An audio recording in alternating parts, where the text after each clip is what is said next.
Welcome back to the Sagebrush Show. I'm your host, Dennis O'Donnell, and today we have the wonderful Cass Brostad. Thank you for coming today, Cass. Very happy to be here, Dennis.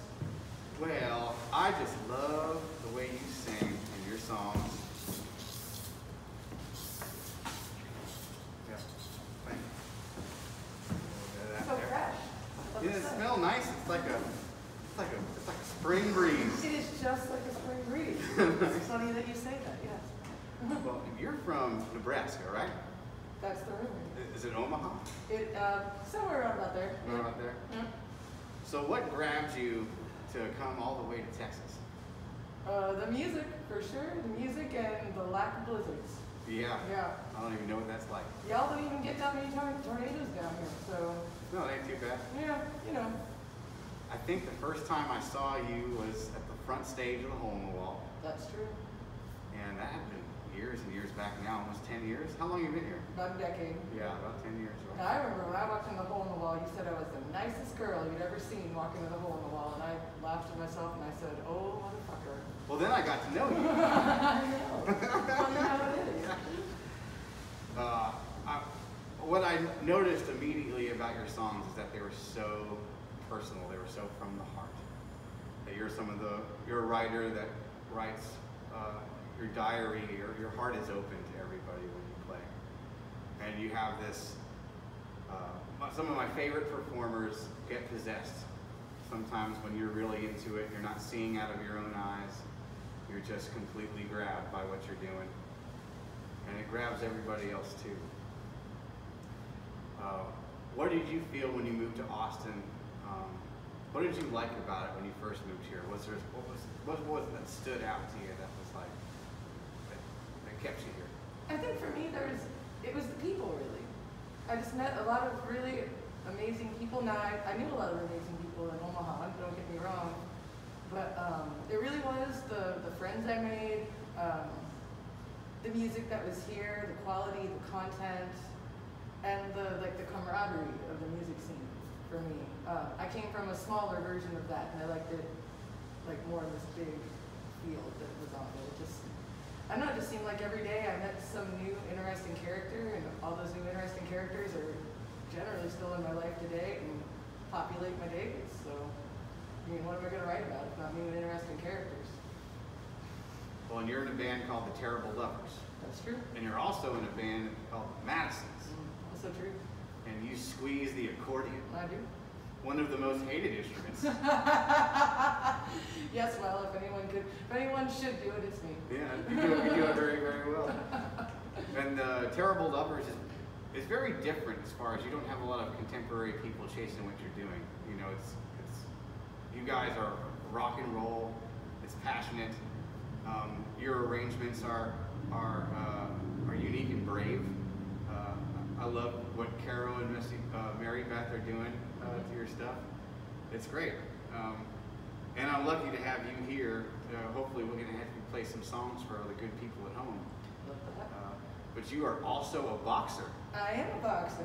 Tell me about you getting your ass kicked. Let's see. One time I got my ass kicked by this girl who hit me in the back of my head several times. What? I think boxing is like this. How was she hitting you in the back of the head? Oh, she was getting me with those hooks, man. Oh, man. And it's real illegal, and no one called it. And I'm not a sissy baby. You know, not a sissy baby. I won't call it on myself, but I spent the rest of that fight being like, stay the fuck off of me. I don't even think I hit her. I was just like, hands up. That's beautiful. I just got so excited to see you come into the bar and you'd have a shiner. Yeah. I feel badass. I feel real badass. I like my bruises.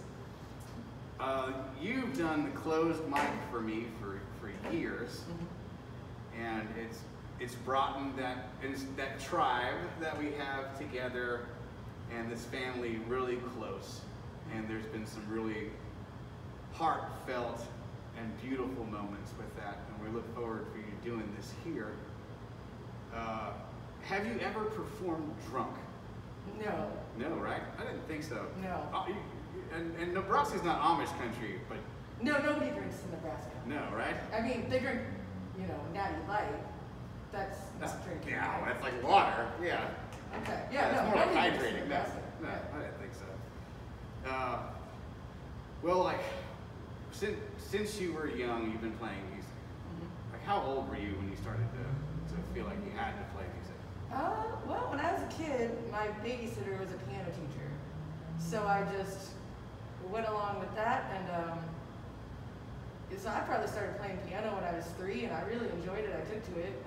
My mom never had to make me do my lessons or anything like that, and my grandpa was a bluegrass musician, and I remember when I wanted to take up guitar, he was a grumpy old man about it. You know, no granddaughter of mine's gonna be a musician. You've seen the shit, you know, you've gone through it.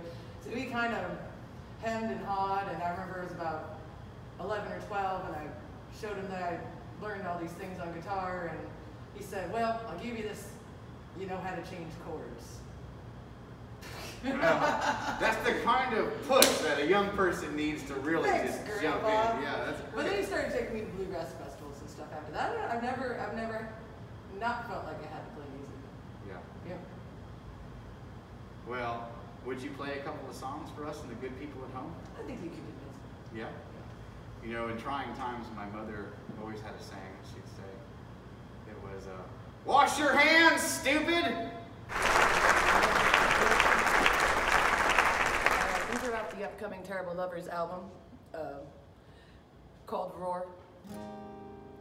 And I guess this is kind of the title track, in a way.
So sometimes I get it wrong, but I will eventually get myself together.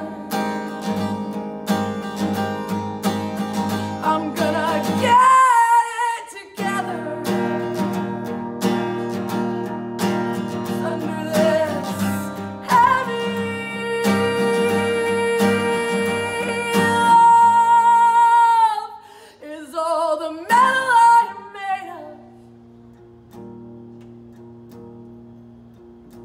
and the roar in my chest will raise the dead. Oh, the roar in my chest will raise the dead. Oh, the roar in my chest will raise the dead. And I am a complicated machine. I won't ever be the simple, sweet, and easy thing you need. And when I break down, the pieces seem to stretch on forever. So sometimes I get it wrong, but I can build it back up better. I'm gonna get it together.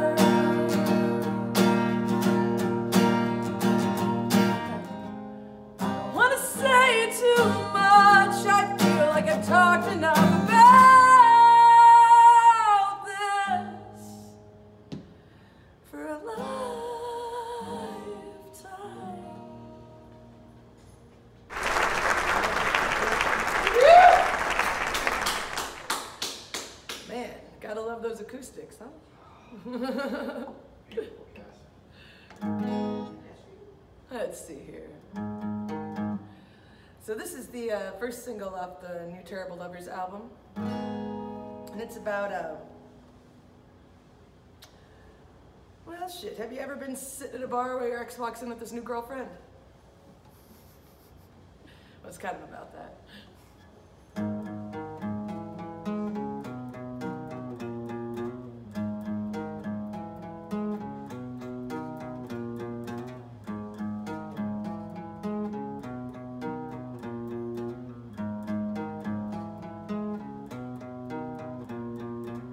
I heard your hands whispering to me when the lights went out. Your legs spoke out into the dark.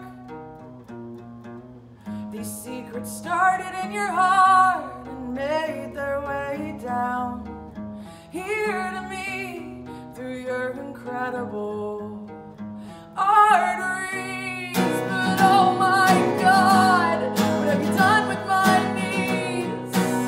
I swear you turned them into mere magnets, because now every dark inch in between you and me is just mechanics and heat. Mechanics and heat. And why do you do it? Tell me why do you do it? Tell me why. Sometimes I catch you staring me down like you could eat me alive. Well, I have eyes. I can see you're gonna make me watch wall 1,000 of your one women line up.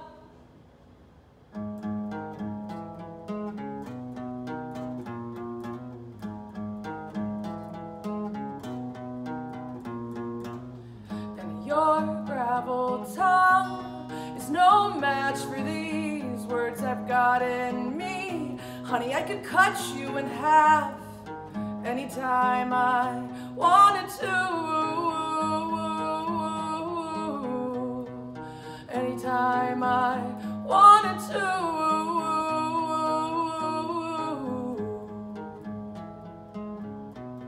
But oh my God, what have you done with my knees? I swear you turned them into mere magnets, because now every dark inch in between you and me is just mechanics and heat. Mechanics and heat. And why do I do it? Tell me why do I do it? Tell me why.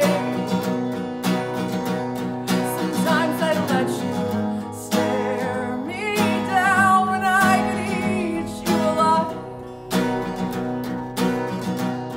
Well, I have eyes I can see. Go on and make me watch wall 1,000 of your one women line up.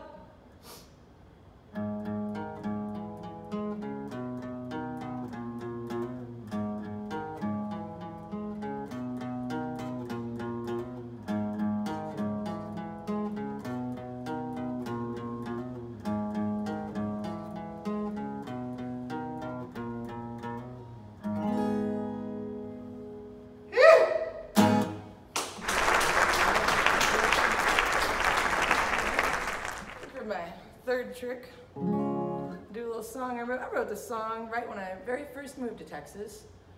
I had some friends who lived out in Dripping Springs, and their story is an interesting one, not to be shared on camera, but the song alludes to it.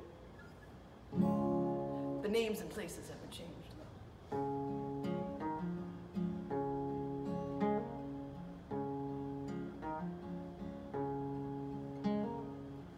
He grew up on American way, digging deep holes in the graveyard all day, and she kinda loved him but knew she should stop making him into what he was not. She'd say, oh Johnny, oh Johnny, oh Johnny, oh, Could have gone out dancing instead of swinging, you know. But you don't know the difference, do you?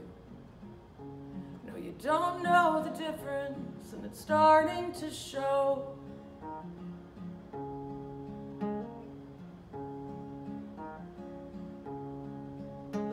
And she liked it when he wore green in his shirt, 'cause it made his eyes sparkle till they burned and hurt. And he'd bring her daisies that he'd pull from the graves. Just before they started to fade, he'd say, oh, Jamie, oh, Jamie, oh, Jamie, oh. Could have gone out dancing instead of swinging, I know. But I don't know the difference, do I? No, I don't know the difference, and it's starting to show.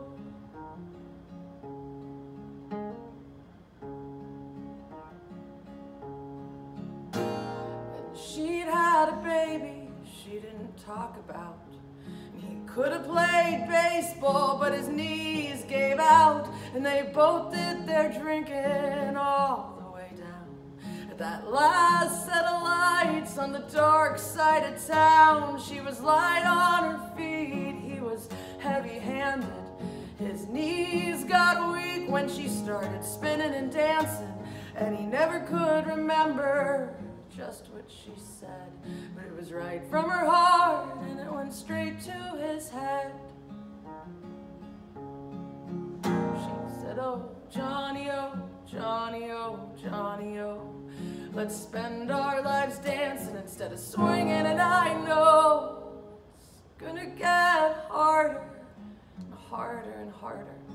But if I have you, I won't look no farther. And he said, never leave me. She promised she wouldn't. She said, tell me you love me. He said that he couldn't.